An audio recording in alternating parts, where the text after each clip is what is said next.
Operation താമരയാണോ എന്നതാണ് ചോദ്യം. Operation താമരയെ സാങ്കേതികമായി തുടക്കത്തിൽ വിശേഷിപ്പിച്ചതുപോലെ ഞാൻ അങ്ങനെ വിശേഷിപ്പിക്കാനേ ആഗ്രഹിക്കുന്നില്ല. പക്കാ കുതിരക്കച്ചവടമാണ്.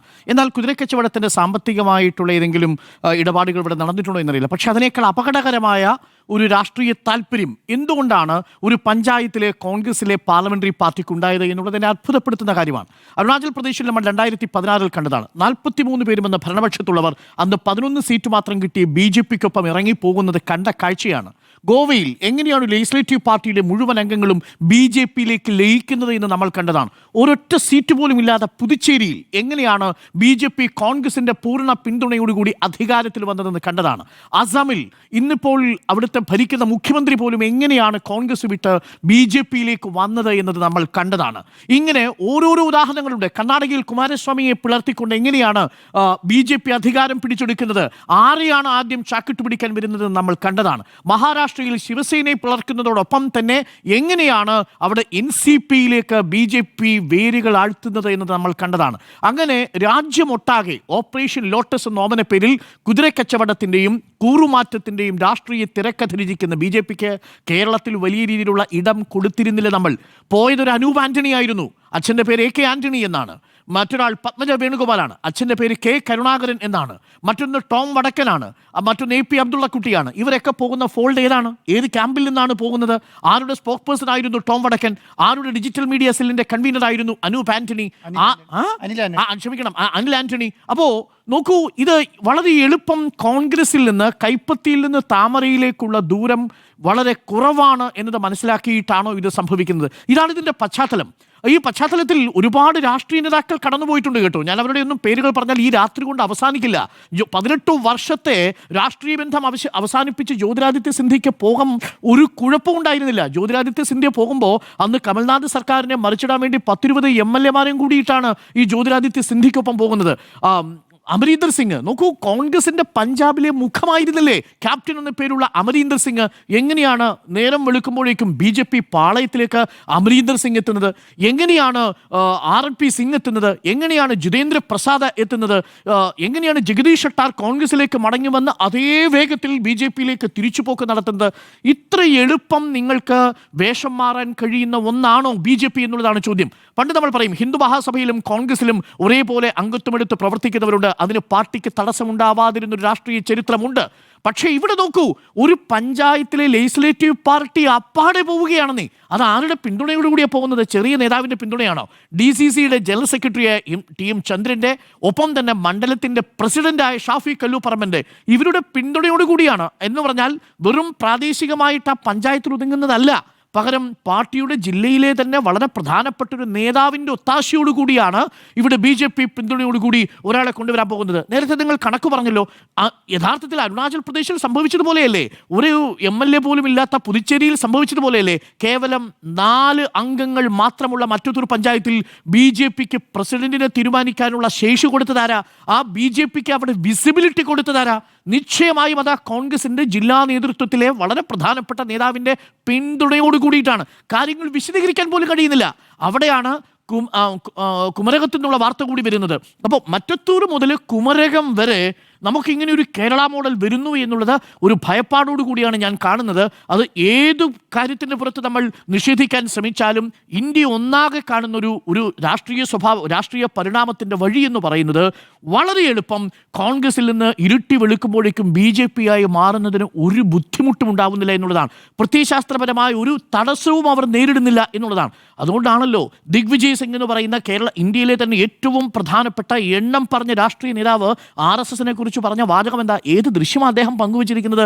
LK അദ്വാനിയുടെ ഒപ്പം തറയിലിരിക്കുന്ന മോദിയെക്കുറിച്ച് ദിഗ്വിജയ് സിംഗ് പറഞ്ഞ വാചകം തന്നെ ഞാൻ നേരത്തെ സൂചിപ്പിച്ച ഒരു രാത്രിയുടെ ദൂരം മാത്രം മതി ഒരു കോൺഗ്രസ് നേതാവിന് RSSലേക്കും BJPയിലേക്കും പരിവർത്തനം ചെയ്യപ്പെടാൻ. ആ വാക്കിങ്ങനെയാണ് ദിഗ്വിജയ് സിംഗിൻ്റെ.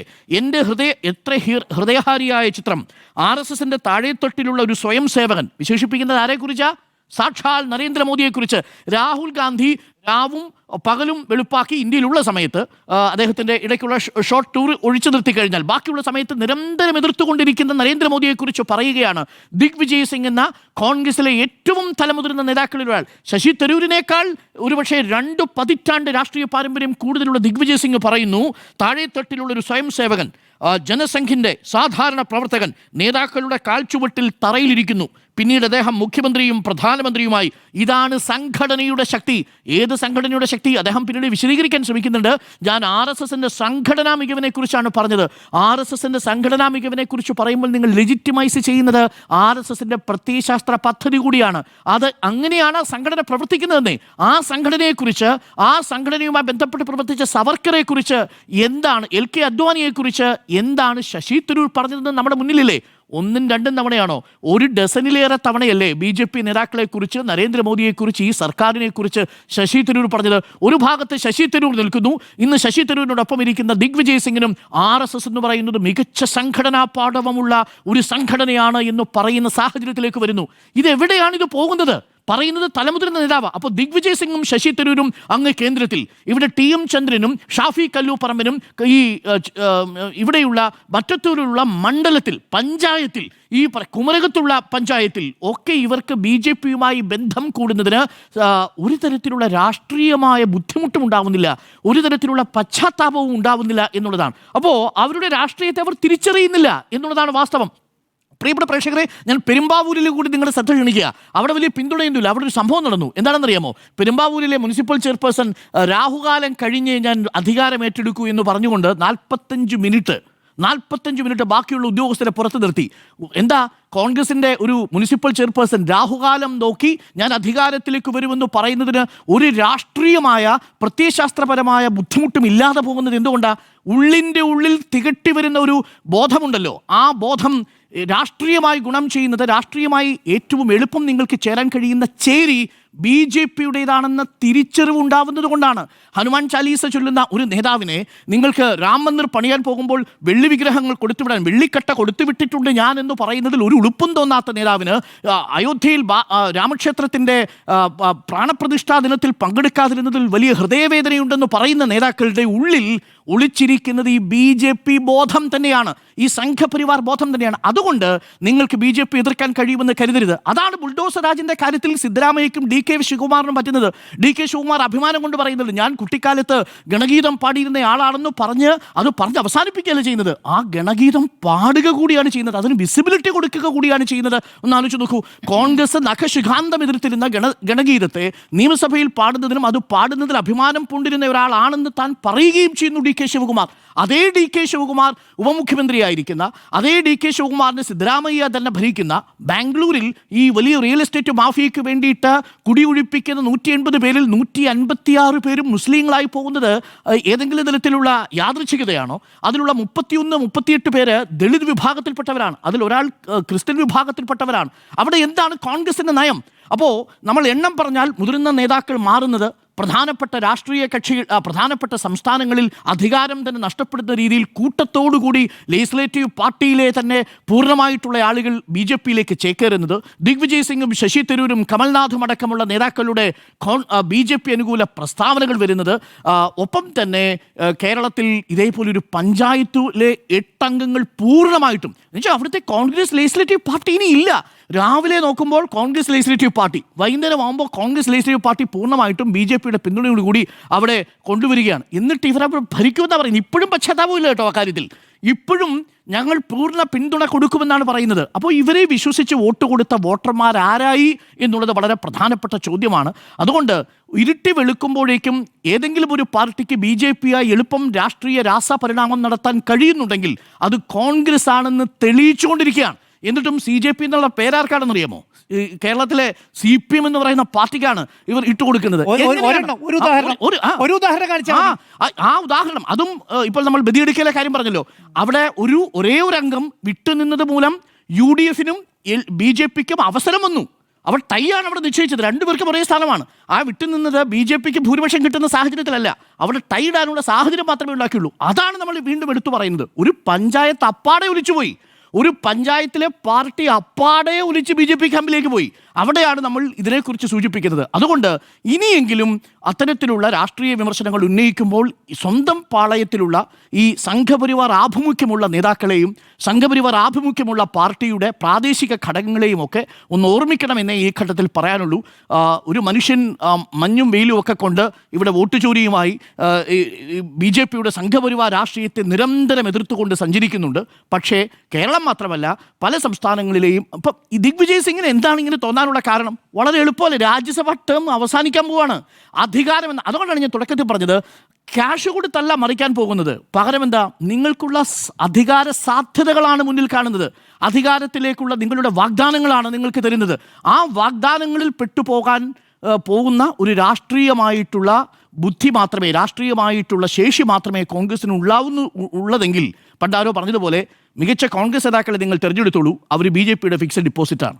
അപ്പോൾ BJPയുടെ ഫിക്സഡ് ഡിപ്പോസിറ്റായി കോൺഗ്രസിലെ നേതാക്കളോ കോൺഗ്രസിൻ്റെ പ്രാദേശിക ഘടകമോ മാറുന്നത് വളരെ ഖേദകരമായ ഒരു സാഹചര്യമാണ്. അത് കേരളത്തിൽ സംഭവിക്കുന്നുണ്ട് എന്നുള്ളതാണ് നമ്മുടെ മുന്നിൽ. അപ്പോൾ ആ അർത്ഥത്തിൽ മുഖ്യമന്ത്രി പറഞ്ഞതുപോലെ ഇത് കേരള മോഡലിലുള്ള ഒരു ഓപ്പറേഷൻ ലോട്ടസ് ആണ് എന്ന് പറയാം. നേരിട്ട് പൈസയല്ല, പക്ഷേ അധികാരമാണ് പ്രശ്നം. എന്ത് വില കൊടുത്താലും LDFൻ്റെ പ്രസിഡന്റ് വരുന്നത് തടയണം. ഒന്ന് ആലോചിച്ച് നോക്കൂ, അതിനകത്തെ പൊളിറ്റിക്കൽ സ്റ്റേറ്റ്മെൻറ്റ് എന്താ അതിലെ പൊളിറ്റിക്കൽ സ്റ്റേറ്റ്മെൻറ്റ്? എന്തു വില കൊടുത്തും BJPയുടെ പിന്തുണയോടുകൂടി LDFിൻ്റെ തൃപ്പൂണിത്തുറയിൽ എന്തുകൊണ്ടാണ് ഇപ്പോൾ BJP അധികാരത്തിൽ വന്നത്? എന്തുകൊണ്ടാണ് പാലക്കാട് മുനിസിപ്പാലിറ്റിയിൽ ഒരുമിച്ച് നിന്നിരുന്നെങ്കിൽ പാലക്കാട് മുനിസിപ്പാലിറ്റിയിൽ നിന്ന് വേണമെങ്കിൽ പുറത്താക്കാമായിരുന്നില്ലേ? അതിൽ CPM-ഉം ആദ്യം CPM ഇക്കാര്യത്തിൽ അനുകൂലമായ നിലപാട് സ്വീകരിക്കാം. സുരേഷ് ബാബുവിൻ്റെ സ്റ്റേറ്റ്മെൻറ്റ് വന്നു, അത് ആലോചിച്ച് തീരുമാനിക്കണം എന്ന് പറഞ്ഞു. വളരെ പെട്ടെന്ന് സംസ്ഥാന തലത്തിൽ തീരുമാനം വരുന്നു. എറണാകുളത്താണെങ്കിൽ DCC പ്രസിഡന്റ് കട്ടായം പറയുന്നു ഒരു തരത്തിലുള്ള കോംപ്രമൈസിനും ഇല്ല, ഒരു തരത്തിലുള്ള ഒത്തുതീർപ്പുകൾക്കും ഇല്ല എന്ന് പറയുന്നു. തൃപ്പൂണിത്തുറ മുനിസിപ്പാലിറ്റിയിലും പാലക്കാട് മുനിസിപ്പാലിറ്റിയിലും BJP അധികാരത്തിൽ വന്നില്ലേ? ഈ രണ്ട് പ്രധാനപ്പെട്ട നഗരസഭകളിൽ ഇല്ലെങ്കിലും നോക്കൂ, കേരളത്തിൽ BJPക്ക് ഒരൊറ്റ നഗരസഭ പോലും കിട്ടില്ല. ഈ രണ്ടു പാർട്ടികളും ഒരുമിച്ചെങ്കിൽ പന്തളത്തെ ഭരണം അവസാനിപ്പിച്ച് അവിടെ അധികാരത്തിൽ വന്നത് LDF അല്ലേ? എന്നിട്ടും വിളിപ്പേര് CJP എന്നുള്ള വിളിപ്പേരാണ് LDFന് കിട്ടുന്നത്. അപ്പോൾ ഇതാണ് രാഷ്ട്രീയ വസ്തുതകൾ സംഭവിച്ചുകൊണ്ടിരിക്കുന്നത്. മറ്റത്തൂരിൽ സംഭവിച്ചത്, കുമരകത്ത് സംഭവിച്ചതൊക്കെ അരുണാചൽ പ്രദേശിൻ്റെയും ഗോവയുടെയും കർണാടകയുടെയും പുതുച്ചേരിയുടെയും ഒക്കെ ഒരു കേരള മോഡലാണ് എന്നുള്ളത് തന്നെയാണ് എൻ്റെയും ഈ വിഷയത്തിലെ ടേക്ക്. ഒരു കാര്യം കൂടി ഒന്ന് കൂട്ടിച്ചേർത്തോട്ടെ, ഇപ്പോഴും ഈ തണുപ്പത്തും കർണാടകയിൽ യലഹങ്കയിൽ ആ കുടുംബാംഗങ്ങൾ അവിടെ പുറത്ത് കഴിയുകയാണ്. ടാർപോളിയും പോലും മേടിച്ചു കൊടുത്തിട്ടില്ല, ടാർപോളും വാങ്ങിച്ചു കൊടുത്തിട്ടില്ല, പുതപ്പ് വാങ്ങിച്ചു കൊടുത്തിട്ടില്ല. ആ തണുപ്പിൽ അതിൽ നോക്കൂ 68-69 കുട്ടികളുണ്ട്, ഗർഭിണികളുണ്ട്. ഇതാണോ അവിടെ തണുപ്പത്തിൽ ന്യൂനപക്ഷ സൗഹൃദം അല്ലെങ്കിൽ ന്യൂനപക്ഷ സ്നേഹം എന്നുള്ളത് വളരെ പ്രധാനപ്പെട്ട ചോദ്യമാണ്. ഒരു ഭാഗത്ത് ന്യൂനപക്ഷം മാത്രമല്ലേ, അവിടെ സാധാരണക്കാരായ ദരിദ്രരായ ആളുകൾ എന്ന് കണക്കാക്കിയാൽ മതി. മുസ്ലിം ന്യൂനപക്ഷത്തെ ലക്ഷ്യമിട്ടുകൊണ്ട് നടന്നിരിക്കുന്ന ഒരു ഓപ്പറേഷൻ എന്ന രൂപത്തിൽ അതിനെ കാണാൻ പറ്റില്ല. അവിടെ ഒരു താരതമ്യം അവിടെയാണ് തെറ്റുന്നത്. പക്ഷേ ഇത് ഒരു തരത്തിലും അംഗീകരിക്കാൻ പറ്റാവുന്ന കാര്യമല്ല. റിയൽ എസ്റ്റേറ്റിന് വേണ്ടിയുള്ള കുടിയിറക്കമാണ്. പക്ഷെ നോക്കൂ, നമ്മുടെ തെരുവുകളിൽ ഏറ്റവും കൂടുതൽ അന്തി ഉറങ്ങുന്ന മനുഷ്യരിൽ ഏറ്റവും കൂടുതൽ വിഭാഗം വരുന്നത് ഈ ന്യൂനപക്ഷ വിഭാഗത്തിൽപ്പെട്ടവരാണ്. അത് ബോധ്യമാവാത്ത ആളാണോ സിദ്ധരാമയ്യ? അതിങ്ങനെ രാഷ്ട്രീയമായി വ്യാഖ്യാനിക്കപ്പെടുന്നത് BJP ഉത്തർപ്രദേശിലെ ക്രിമിനലുകളുടെ കാര്യത്തിൽ എടുക്കുമ്പോൾ ഉത്തർപ്രദേശിന്റെ ലിസ്റ്റിൽ ഈ പറയുന്ന വിഭാഗത്തിലെ ആളുകൾ സ്വാഭാവികമായും കടന്നു വരുന്നത് എങ്ങനെയാണ്? അവർ ക്രിമിനലുകളായതുകൊണ്ടല്ല, അവിടുത്തെ മെജോറിറ്റി സ്റ്റേറ്റ് ഭരിക്കുന്നതിന്റെ ഗുണഭോക്താക്കൾ ഇവരല്ലാത്തതുകൊണ്ടാണ്. ഇപ്പോൾ കർണാടകയിലാണെങ്കിലും ഏത് സംസ്ഥാനങ്ങളിലാണെങ്കിലും സച്ചാർ കമ്മിറ്റി റിപ്പോർട്ട് പ്രകാരം ദരിദ്രരുടെ താഴെത്തട്ടിൽ കഴിയുന്നത് ന്യൂനപക്ഷ വിഭാഗമാണ്.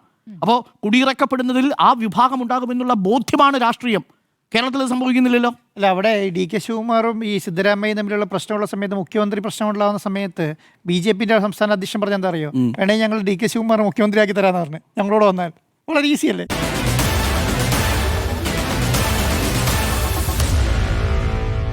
Meet the editors.